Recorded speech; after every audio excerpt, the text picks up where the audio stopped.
المداخله ديالي هي التنميه الجهويه كمدخل للاستقرار الامني. التنميه الجهويه، الاستقرار، ثم الامن. والامن عنده مجموعه المصطلحات، ولكن حنا كنحضروا له امن واحد هو المسؤول على هذا الاستقرار.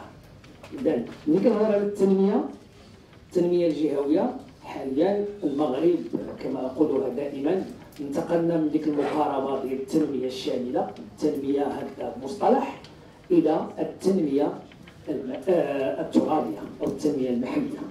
وقلنا ان الجهه هي قاطره التنميه. غيرنا القوانين، غيرنا الدستور، غيرنا جميع، اجرينا انتخابات، اعطينا تفويضات، اعطينا سلطات. الحال الان ننتظر العمل. اذا كانت شي انتقادات ولا كانت شي خلاصات يمكن الاخذ بها، خصوصا في جهتنا العزيزه التي لا يعني حاليا يتم تحضير المخطط الجهوي الذي تشتغل به. وكما سمعتوا السيد الرئيس في الصباح اعلن ان الجهه ديالنا دائما حسب المؤشرات السوسيو-سياسيه او السوسيو-اقتصاديه كلها دائما تقارير ديال المندوبيه ديال التخطيط، تقارير ديال ديك المجلس الاقتصادي والاجتماعي، تقارير كلها دائما كتعطي المؤشرات عندنا هابطه بزاف. بل اكثر من ذلك، هو استشهد بالشوم. لذلك انا استعمل في مداخلتي دائما اقول جهه طنجه، تطوان، الحسيمه، وزان، الشعون، العريش، حتى هكذا كنكلاسيهم بالفقر. شوف، طنجه هي الاعلى الاكثر استفاده، موراها كتجي تطوان، موراها جات الحسيمه، الشاون ووزان بقاو بعيد. يعني وزان حتى هي ما عندها والو، مازال ننتظر. يعني وزان اقليم انتمى الى جهه طنجه، يعني ومازال اي تنميه، اي نموذج، اي سياسه جهويه تنمويه داخله في هذا الاطار. لان ملي كنقولوا جوج المصطلح الثاني الاستقرار يعني التوازن الاجتماعي، يعني الاستفاده، يعني العيش الكريم. ملي كنقولوا العيش الكريم يعني ان المواطن ان يحصل على تعليم مزيان، على حقوق ديالو، على الصحه الى غيرها. ملي كنقولوا الامن، ملي كنقولوا الاستقرار، هذا الاستقرار يعني من ناحيه يعني عنده واحد البعد متعدد المقاربات.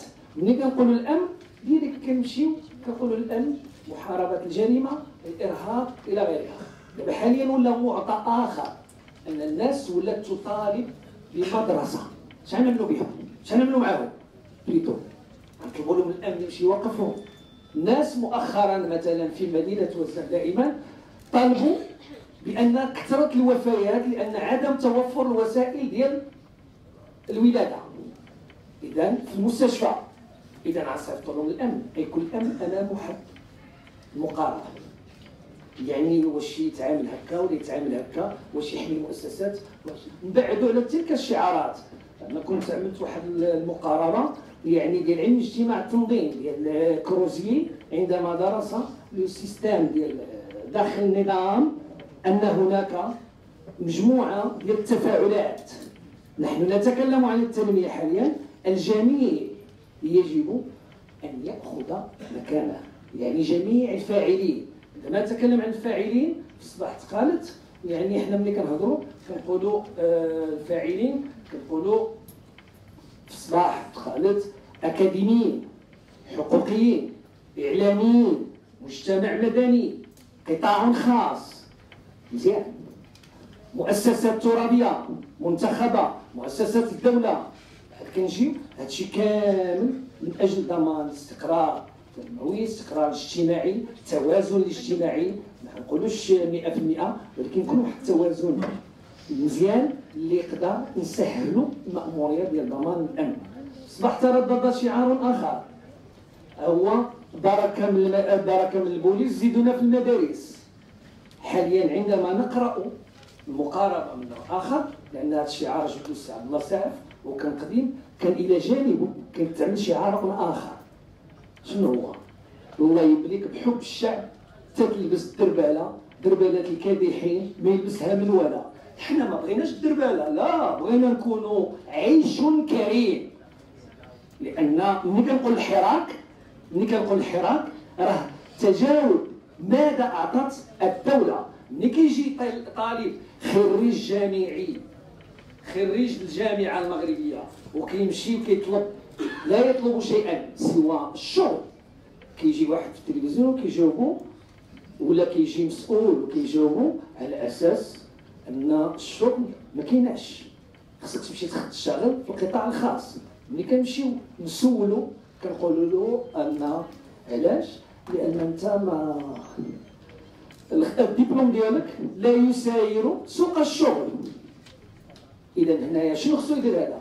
انا مكانه خصو يطالب بحقه، يعني حق الشغل. هذيك السياسه التعليميه دارتها الدوله، اذا هي اللي خصها تكون مسؤوله عليها وتوجهها، ولا صيفطتنا عند القطاع الخاص، خصها تصيفطنا عند القطاع الخاص على حقه وطريقه، يعني احترام الشغل، احترام المؤسسات. اذا هذه النقطه. بغيت ندور غير على الفاعلين، ما عرفتش كيفاش غندير باش نتحكم في الوقت. اكاديميين انا اقول دائما واقولها ان كليه الحقوق في طنجة وكليه الحقوق في الجهه الشمال ساهمت اكبر من بين الجامعات ومن بين الكليات، ما نقولش نكرر غير كليه الحقوق التي ساهمت بحق في التنميه التنميه المحليه. إلا جينا نعدوا لكم العدد ديال القضاة اللي كوناهم، العدد ديال المحامون، العدد ديال البوليس، العدد ديال رجال الامن، يعني العدد ديال كذا الى غيره، هي الكليه الوحيده التي انفتحت في المغرب، مش نقول الوحيده، هي الكليه اللي عاملين الاستاذ عاملين شراكه، حنا كنحسوا براسنا عاملين شراكه مع الامن بدون تواجد هذه الشراكه. يعني التكوينات اللي دازت عندنا ولا البوليسي كيخدم وتابعه الخدمه في الليل وفي النهار وتابعه لا رشاش. الاستاذ مجموعه الاحصائيات، عندنا مجموعه ديال رجال الامن خريجي دبلومات عليا واصبحوا يفكرون اوترومون. اذا هذا ملي يولي يفكر هكا ويشوف المواطن انه كيطلب فقط مستشفى ولا كيطلب فقط مدرسه طاوله لابنه في المدرسه، يجب ان تعلموا ان في مدينه طنجه هناك مؤسسه جامعيه او تعليميه كينقلوا لي طالب بين الاقسام، حنا عارفينهم كينقلوه.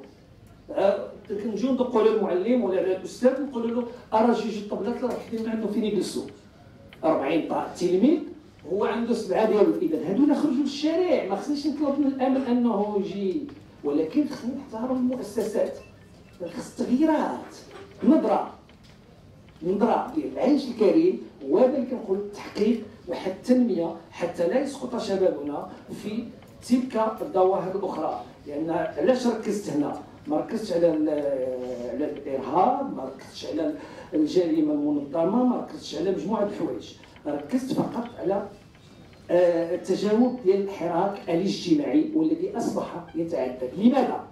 لان حنا جهويا قبل هذا التقسيم الجهوي دائما الجهه ديالنا كلاسيه، دائما الجهه ديالنا ما عندهاش على الصعيد التنميه، ولكن ما كنشوفوش بزاف الفقر. لماذا؟ لان عندنا واحد الاقتصاد الغير مهيكل هو الذي يمتص مجموعه الناس. انا اتحداكم، كنتلاقى بعض المرات الطلبه ديالي، صحيح كنتلاقاهم في وظائف مهمه، ولكن كنتلاقاهم ايضا يشتغلوا في الاقتصاد الغير منظم، لان الا مشى يخدم في المعمل ولا مشى يخدم كذا كيكون خارج التغطيه، ما يمكنلوش يعيش عيشا كريما.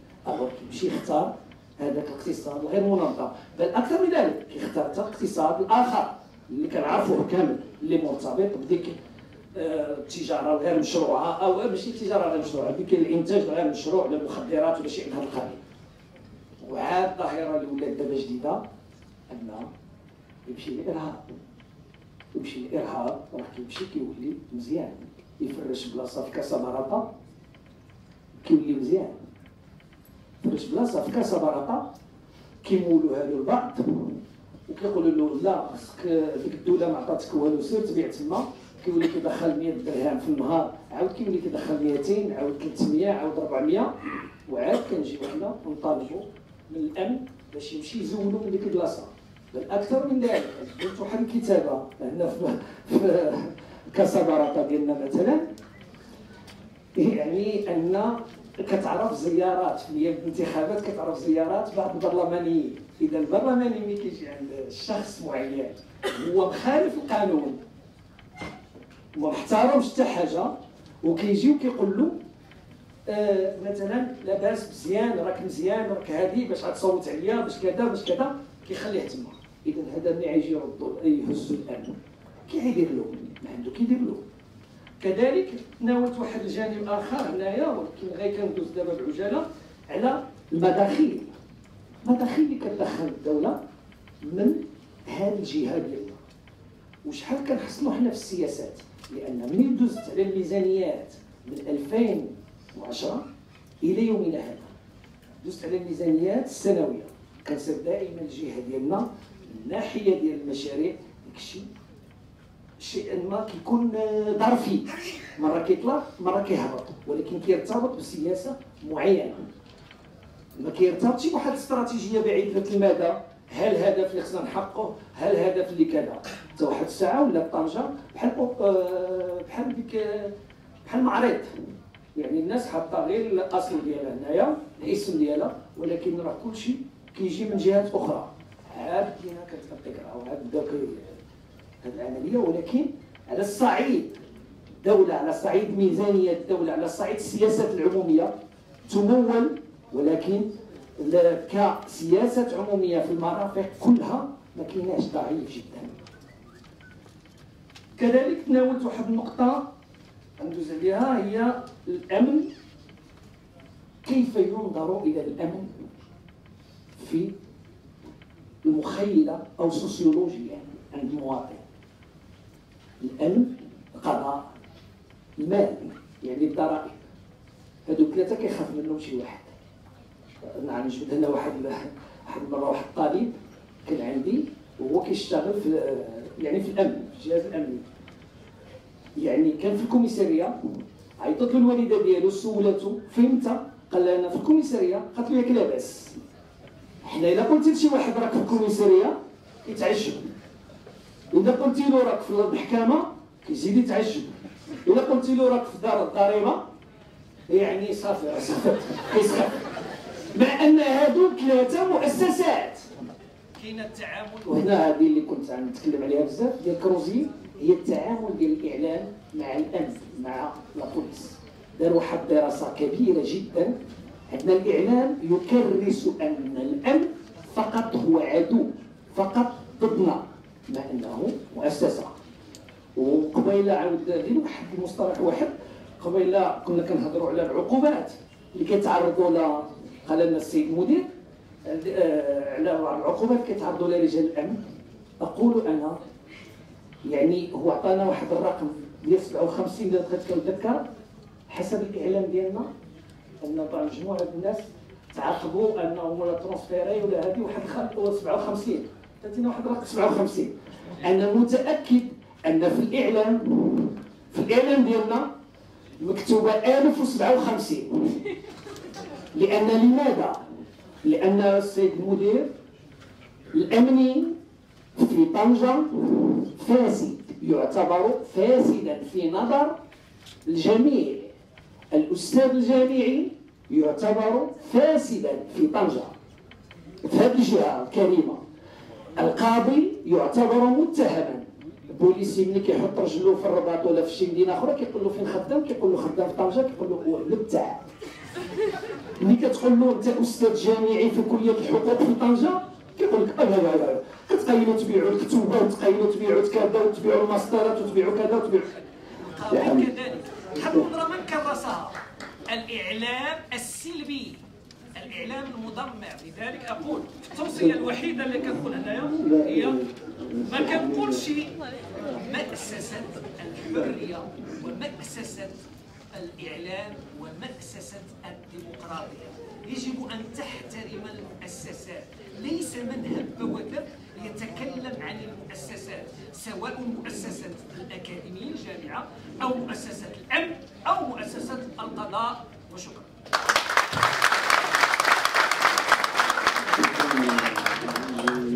الأستاذ الدكتورة حميد ماري التي